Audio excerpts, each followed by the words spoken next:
fucking.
That's crazy.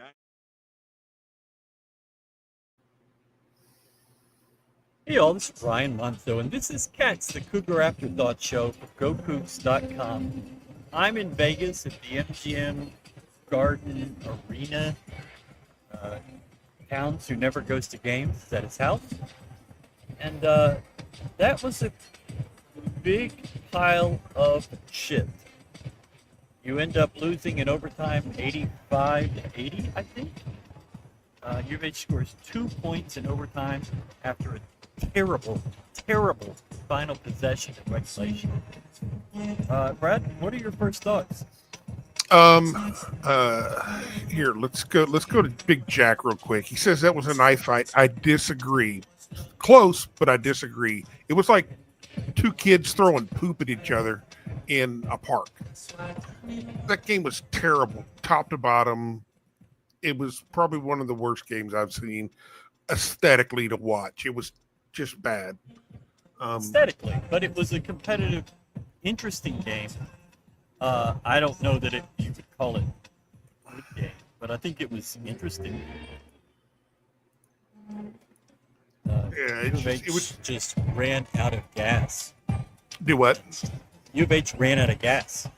Well, by U of H you mean LJ, and you can only backpack a team so long. You know, you got to have other people contribute. LJ has taken some grief for not stepping up in these big games, and I mean, he put this team on his back. They pretty much ran the offense through him. Yeah, I mean, you know, he was asked to do something that he hadn't done since he's been here, and he ran point pretty much most of the night. They ran a lot of pick and roll action for him. I really loved to see the fact that he was hitting that little curl on the pick and roll and just pulling up and hitting that jumper right at the corner of the elbow. Yeah.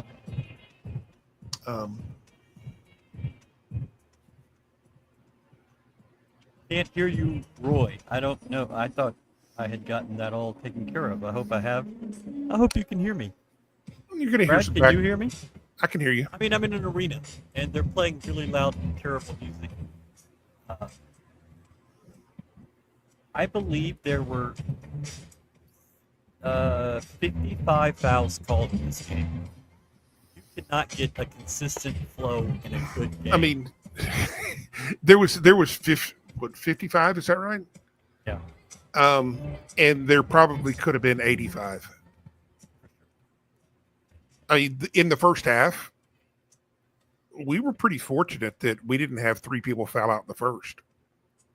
In those first 4 to 6 minutes, you really got away with some stuff. Yeah. Now Alabama did too, but here's one, Brad. Why does this team match up so poorly against Alabama? Because they take away what we do best. They are top to bottom have athletes, and if you notice, whenever they built the lead on us, the 8-point lead, they did it by spreading us wide. They didn't have anybody down in the low post, and so they would try to run a pick and roll. They'd try to penetrate and then run a pick and roll to get inside. And then we were switching it, and it seemed like we got caught out on the switch way too often, and there was mismatch between guard and forward. Guard and forward, and forwards and guards for our side. It just everything seemed discombobulated, but that's why we match up so poorly with Alabama, particularly. Also defensively, they did a really good job in the first half of doing the same thing that Auburn did, which was pressure Emmanuel and LJ deep in the backfield. Deep in the backcourt. When they're able to do that, then we can't really get into the offense. And then, of course, with 2 fouls quick on Uzon, we're stuck. And so they had to figure it out on the fly. That caused a lot of the ugliness. The second half, we did a heck of a lot better. But the one of the biggest things that with them spreading us out really does is that it destroys us on the glass. It gives them more room for long rebounds, and then also it moves our big men out from underneath the basket, or out from anywhere close to the basket. And you've got mismatches on the boards. And we got destroyed on the offensive glass. 20 offensive rebounds. You give up 20 offensive rebounds, you're not going to beat anybody. And it just so happens, Alabama was in the Final Four last year, so and Alabama has been an elite team since Nate Oates has been there. That's just who they are. They're a damn good team. There's no room for error against teams like this. You can get away with it against worse teams, but not a team like this. I have in my notes Nate Oates is a penis. But that's a damn good coach. Say it again. And I said Nate Oates is kind of a penis, but he's a damn good coach. Absolutely. And you just have to respect the program that he has built at Alabama. Do what? Okay, you're not hearing me? Is it just you can't hear me? No, it cut out. It cut out. It cut out right then. You have to get real close to the microphone, like almost right up against it. Since I've got my fan on me, that's exactly what I have to do. Okay, so I think Nate Oates is a really good coach. I think he's kind of an asshole. I think he's pompous, but I think the program he has built is top 3 or 4 in the country. You've seen it in 3 wars in Houston. Mm-hmm. UH has come out on the bad end of all 3. Yep. But we lost at the buzzer there. We lost by 5 or 6. We took it down to the last minute, and they pulled away. Yeah. At our place, and then tonight. And like I said, they are just a seriously. And I said this before last time we were here. After the end of the last game, this is a bad matchup for us. I don't like it. I never have. It only changes when the makeup of the team changes, and that looks like it might be sooner rather than later. What do you mean? When we get more length and more guys who can handle the ball on the perimeter. When we match up more athletic. Right now, our guys play. They're very good in specific roles. Right now, Emmanuel and LJ aren't going to consistently beat someone off the dribble. They can, but it's not there yet. So that's something that's gotta come in time. But the more we get into it, the better off they'll be. The more flexible we'll be. But it's a frustrating loss because it should have been a win. But even with a win, it still doesn't change the fact that we get dominated on the offensive glass. It's still the thing that frustrates me really the most is the fouls. I don't mind aggressive fouls. I love them because it's just part of the game. But we have way too many dumb fouls. And tonight, how many?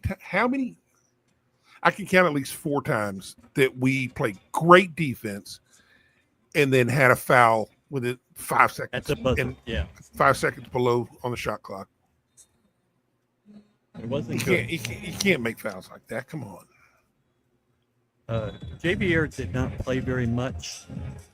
He was favoring that groin again. Yeah. That could be just a long-term issue. But he had 1 defensive rebound. Juwan played 38 minutes and did not have a single defensive rebound. I don't know how that's possible. It's almost unbelievable is what it is. He stepped up at the end and made some big plays, but for him to make for him to not have a defensive rebound is just mind-boggling. But I mean that if when you everybody goes back and if y'all watch this again, you'll notice our bigs are just out of position way too often against this team. I mean, they basically turn us inside out. Our big guys are outside and our small guys are inside. I agree with that. It feels like Alabama scored after every JoJo block. That was pretty unbelievable. JoJo was part of their offense, basically. I think he ended up with 8 blocks. I don't think he had one after I tweeted about it. And U of H also saved a couple balls early in the game, throwing them right to Alabama guys underneath the basket for easy lay-ins. You gave away a lot of points that way. You gave away on the JoJo blocks and on those saves.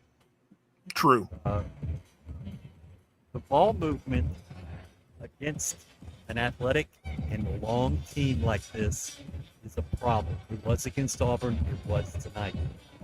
That's going to have to be addressed. Kansas is going to be just like this. Iowa State's going to be just like this. Mm-hmm. Probably 2 or 3 other teams in the conference. I'm just blanking right now. It's been a long day. I mean, Cincinnati's going to get up into you. I mean, here's the thing. We don't do anything fancy. We don't do anything new. We don't do anything special. We just make you stop us. And, we are what we are. We'll show a couple of wrinkles here and there, but by and large, we're gonna do what we do best. And, we're willing to bet that you're not going to be able to keep up with it. Okay, let's take a step back. Star Pizza. Get you some Star Pizza tomorrow, just before Thanksgiving, before you make all that food. Have some pizza. Mm-hmm. Lunch specials. Good people. Enjoy. And on Friday, This instead noise of is going to get really loud. Go ahead. don't go shopping on Friday. No. Just go to Star Pizza.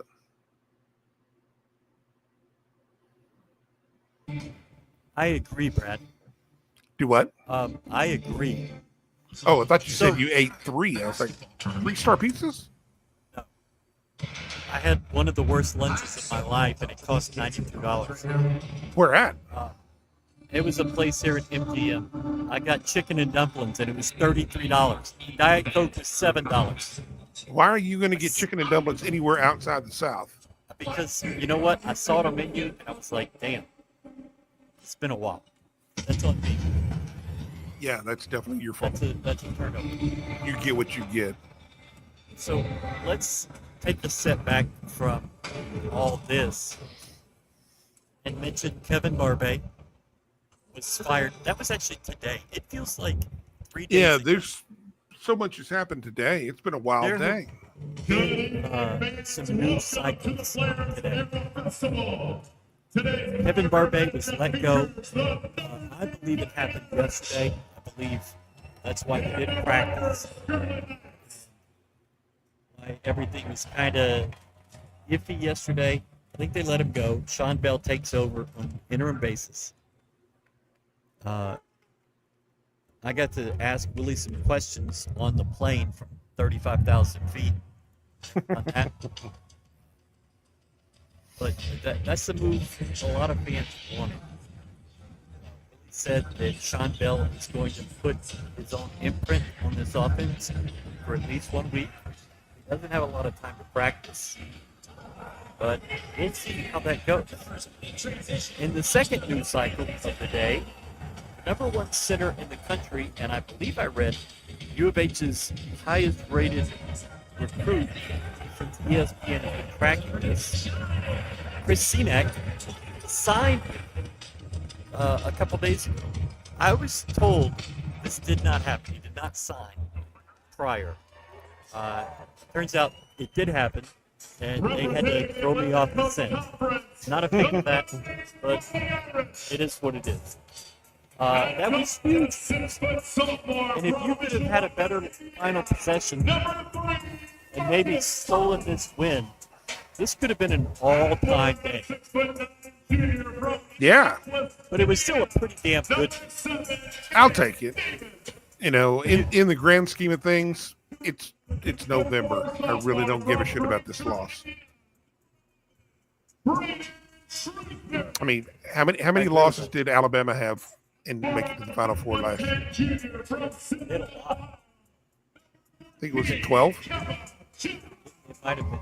It's almost like you're broadcasting from a skating rink. It could be. Here, how's that? That now it looks like an FBI raid. It could be. I think you have a long way to go with this team. Oh yeah. And some good things.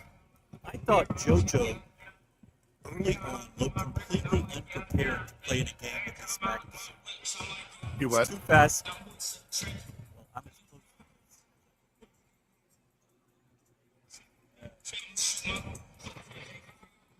JoJo was. It seemed that the game was too big early on. It reminded me of his early games last year when he was going a million miles an hour. But I think a lot of guys were playing like that too. But I will say JoJo played with 4 fouls for a long time. Yes. He kept himself under control. He caught himself. And that's some progress. I'm going to need you to talk for a little bit because they're doing the introductions. All right, let's go to some of the comments. Let's see. Yes, out-rebounded 48-39. Yes, you're not going to win doing that unless it's a blowout and they get a ball in the last 5 minutes. Let's see here. Can't wait for home cooking this week. Home cooking being our own food, your parents' food, right? Or your loved one's food. And because we're not going to get home cooking in a basketball game. Come on. We know that. Big Jack agrees with me that your decision of chicken and dumplings was mind-boggling. Corey says this team has enough offense. This team has enough offense to beat anyone in the country. Kansas, A&M, I assume, Illinois, Ohio State, Arizona. Is that basketball? Yes, I agree. I think we're gonna be fine. I mean, guys, these two teams that we've lost to. I mean, yes, we are the state of Alabama's bitch, and that's difficult to live with. But it'd be what it'd be, and and this is something that we're not used to. But we're also not used to playing games like this in November. So it's okay. We'll be fine. Do what? Chris Cenac is a Houston Cougar. So, there you go. Well, and it's really big that he actually signed, and we don't have to worry about it disappear. But then again, I mean, letter of intent really doesn't mean anything anymore. So It really doesn't. at least it's the mental thing. But I do have to say, I found his, I don't know, he had some little docu-series of him for the last year, and going back to him playing basketball last year, and I've watched about 2 hours of that. I think it's 5 episodes that goes for maybe 3 hours total. So I watched a lot of his game, and man, he's just we haven't seen anything like that here. I mean, even if you go back to Akeem was a straight up back to the basket superstar center. This guy plays like a guard who can play post, who happens to be 6'10". At 17. Yeah. How would you analyze the direction of the offense so far this season from ball handlers? I feel like sometimes the spacing makes it hard to happen. Brad? On the Pioneers, number 17. I don't. It's tough to say. I see where you're coming from. I'm trying to visualize it in my head.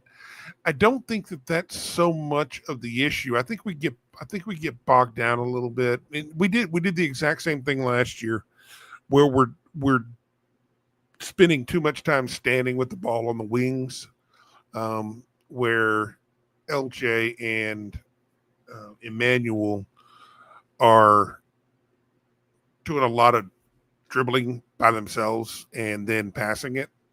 I think we've got to get downhill a lot more. And that's what I thought LJ did such a great job of actually doing that and getting to the paint and opening things up. Emmanuel did a better job of that today. But it's going to take some time, because I mean, even though these guys are veterans, you've got to understand they're figuring out their roles of who's going to be the alpha, who's going to be it's whose team is it? And it took a while last year for that to happen with Jamal too. But at some point, Jamal basically grabbed the bull by the horns and said, "I'm taking over." Now, the funny thing is there are times in each game that it looks like JoJo just says, "Screw it, give me the ball, I'm going. I'm tired of this standing around, let's go." But it's frustrating because I've seen it for 6 years, but it's not surprising because I've seen it for 6 years. That's just the way things go here. Of guys learning who is going to be the go-to guy, who's going to be the one to step up the most. So it's just going to take time. And we probably won't really see it until right before conference starts, or maybe right as conference starts. You muted. I think it could be into January before you really figure it out. Yeah, because there's a lot of work to do, and you need to see more opponents like this that are just going to take it right to you. Mm-hmm. I think you go to Kansas on the 14th of January, and that's really the game. From here until then, let's see the improvement. Right. Can we talk it? This Holloway kid, Aiden Holloway, they list him at 6'1". Now, from where I'm sitting, there ain't no way. No. That kid's damn good. Yeah. He's quick.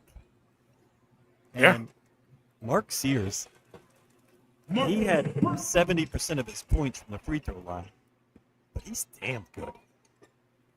Oh yeah, and thankfully that's the only place he could score through most of the game till he hit that big three towards the end. Aiden Holloway had 3 rebounds. So that's your starting front court right there. Same number of rebounds. That's not good. That's not good. Michael Jones says Kansas is 125. So Kansas State is the 11th. I have gotten those backwards for 2 months. So my bad. It's just weird going to Kansas twice in 2 weeks and then going back in the middle of March. Never thought that would be my life.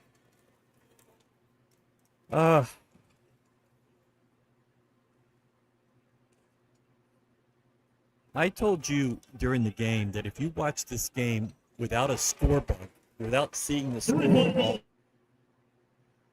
you'd probably think U of H was down 15. It felt like it. Like, it never felt like U of H was really in the game, and it was, 2 to 4 points for what ended up being almost 3 hours. It's very surprising. The whole night just never felt like there was a real rhythm to it. Mercy struggled on defense.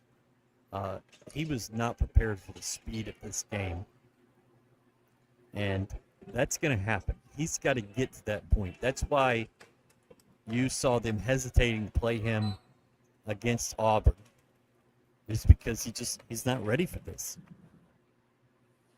Okay, good talk. No, I agree. But the thing is, if you're going to put him in the game, you got to use him on offense. Yeah. I mean, if not, he's just a useless body. Right? I mean, just put a traffic cone out there. I mean, you have to play 5 guys, so it's like you just put him out there.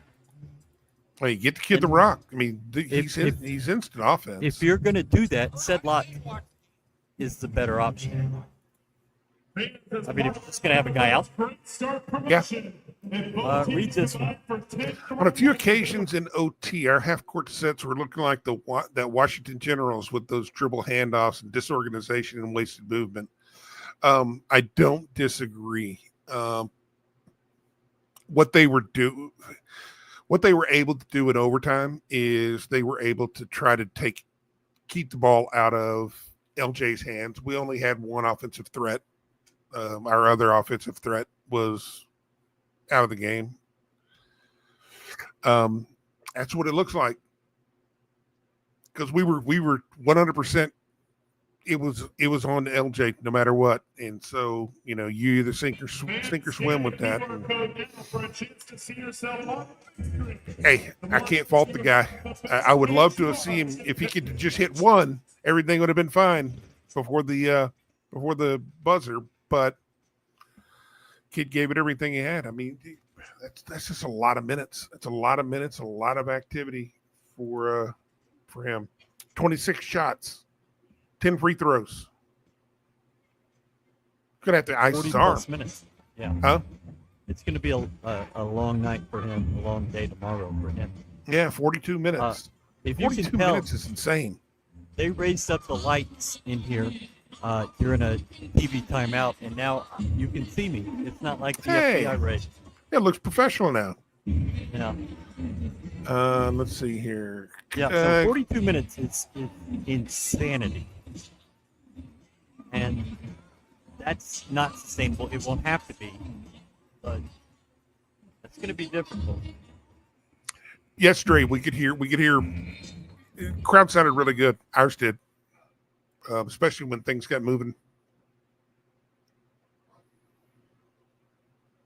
I mean, it's not a big crowd, and most people are staying for their game and leaving.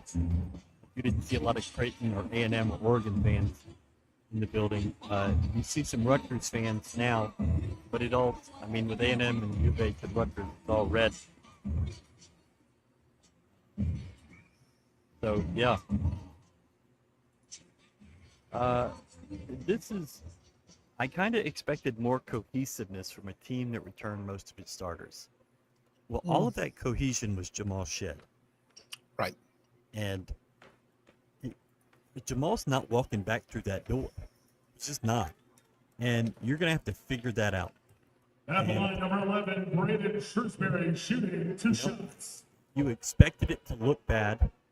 You didn't know how good Auburn was going to be. They came back and stole that game from Iowa State last night. And it turns out they're really, really good. Well, I mean, they did to Iowa State what they did to us. Remember, I mean, we were about to start running away with it, and then they just reeled us right back in.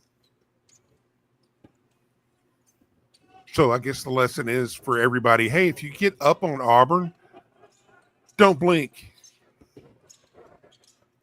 Yeah. I remember one time I heard Jeff Van Gundy say, just get it to your star player and get out of the way. Seems to be an NBA philosophy. It seems to be the NBA philosophy. And Kelvin's taken some of that from his time in the NBA. I don't like that kind of basketball. It's not interesting to me, but I understand why they do it. They're not doing it to please me. That's for damn sure. This is a good point. Pryor, Roberts, Tugler, and Arsenault all had surgery in the past year. I want to say somebody else has too. Jawan has also had surgery on his knees. Foul number 2, Galen. Oh, he's in there. I'm sorry. So, yeah, a lot of guys have had surgery, but Well, I mean, from a cohesion standpoint, think of what you have to replace. First, you got, I mean, Jamal, and I think I've said it before, is that you're not just not replacing. It'd be one thing if it was only points and rebounds and steals, and it just just his physical skills, but it's the stuff off the court, in between games, at practice, and then he's the guy that pulls everything together during the games that can rally everybody and control the tempo, and then he can take over games by himself. He's going to be the guy that was going to take the big shot. You know, the year before that, it was going to be Marcus Sasser was the guy who was going to take the big shot. Before that, it was Q that was going to take the big shot, or Kyler Edwards who was going to take the big shot. They all have to, and then with everybody coming back, you've got a brand new point guard who unfortunately has really taken to heart that we foul here. He needs to slow that down a little bit. But then you've got asking. He's caught up on that, hasn't he? He's learned that lesson well. Now let's dial that back a little bit. But then you've got guys taking a much bigger role than they've ever had. Emmanuel has been a really good role player. Now we're expecting him to be more go-to guy. It's a different guy. Same thing with LJ. And then LJ's going to have to fill in a point guard. He's going to have to play a much bigger role. These are the guys that are going to have to take the big shots. These are the guys that are going to have to pull everything together. If they don't have that alpha dog in them, if they don't have that X factor, then you're just going to be kind of listless out there. I think those two guys, entering the game for Notre Dame, number 14. they're going to take the big shots, but they also have to take the big step. And, you know, last year I noticed a lot that, like during a stoppage in play or during free throws, Kelvin would call Jamal over and consult with him, like talk through strategy. Right. And Kelvin doesn't do that with players. But the implicit trust he had in Jamal gave Jamal that step. And you know, that doesn't happen. That's not going to happen with any of these guys because it just, they don't have that 4 years of goodwill and trust built in. Right.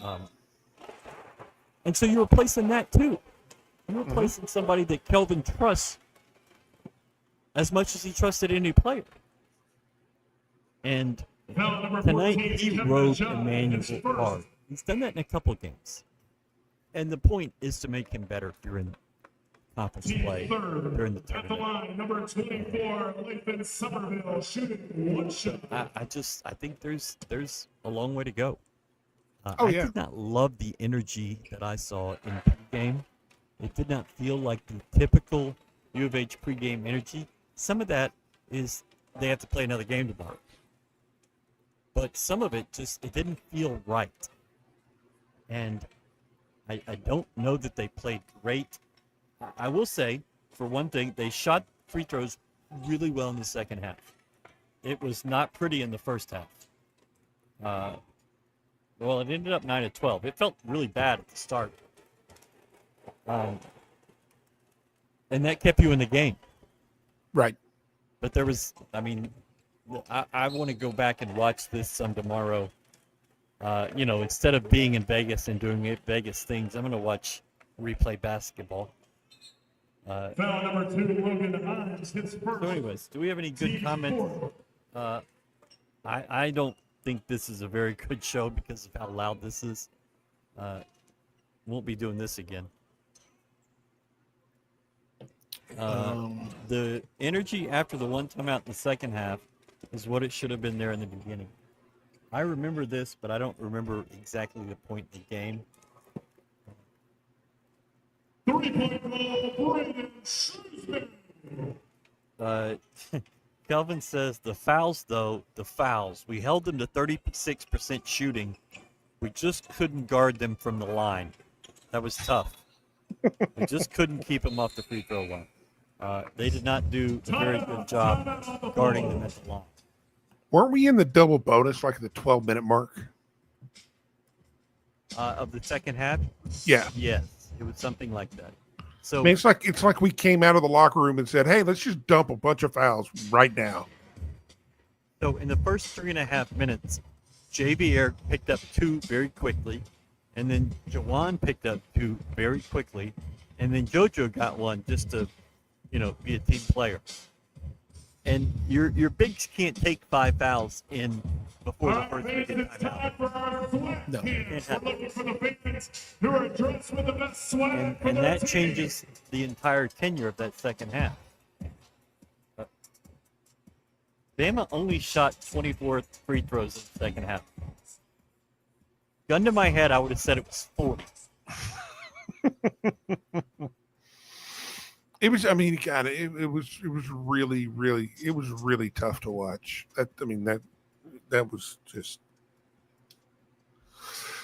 I mean, I understand our games are going to be rock fights 90% of the time, but this game was just frustrating because it was just too much of it. It was just too many silly things. Nothing felt right all night long.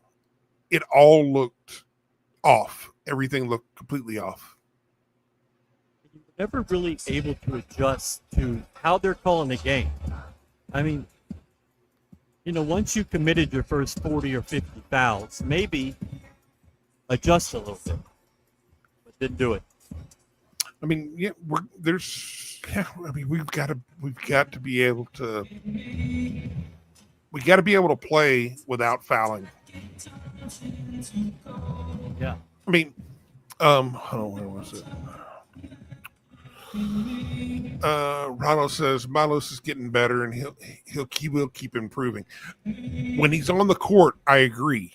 But here against Auburn and Alabama, he's missing way too much time with foul trouble. And then He played 4 minutes in the first half. yeah, Your point guard cannot play 4 minutes in the first half. no, Can't happen. and then foul out early. He was out of the half at the 13:39 mark. And then he fouled out with, I think, 5 or 6 minutes to play. 6.5 minutes to play. I mean, you shouldn't be in games like that. Yep. So, anyway, let's do final thoughts and let's wrap this up. We can argue and scream and yell, but it Yeah, ain't you gonna know, change anything. it's nobody wants to hear it, but it's just part of the process. I'm not worried about it with this team. Um,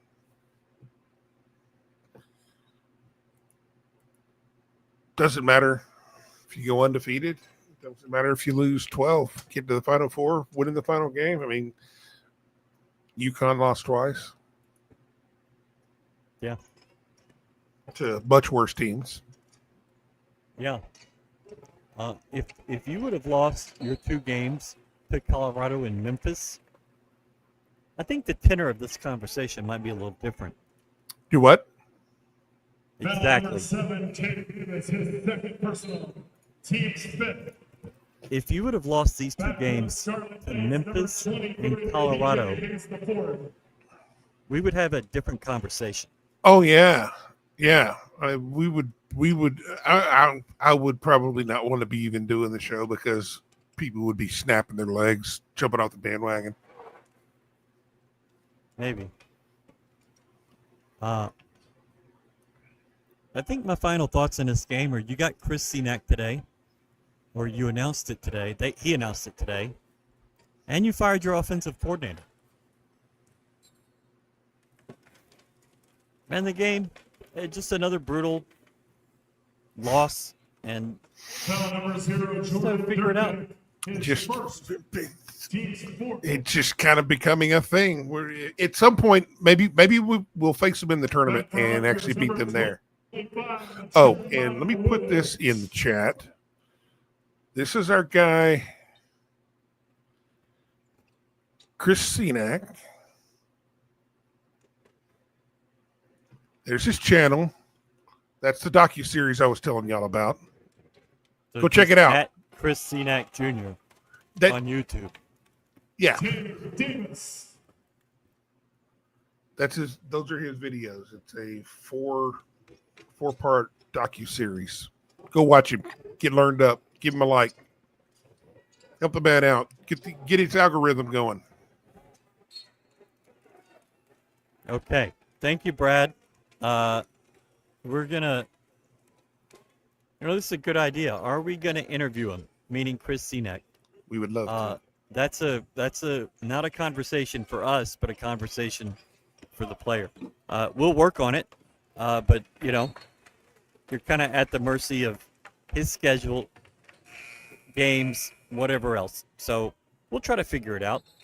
Kingston worked out pretty well right after he signed, and we'll work on Cenac. So we'll work on that. Good suggestion.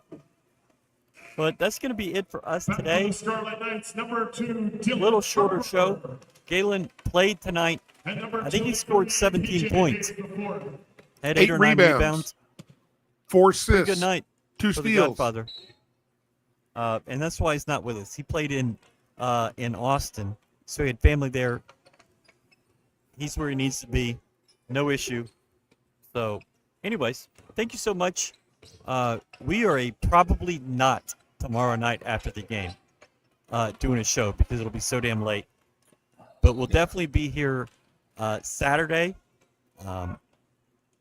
between what I'm guessing the U of H basketball game will be a little earlier because of the loss, and the BYU football game, which is hella late. So we'll figure it out for Saturday. But thank you so much. And Star Pizza. As always, Star Pizza. Star Pizza.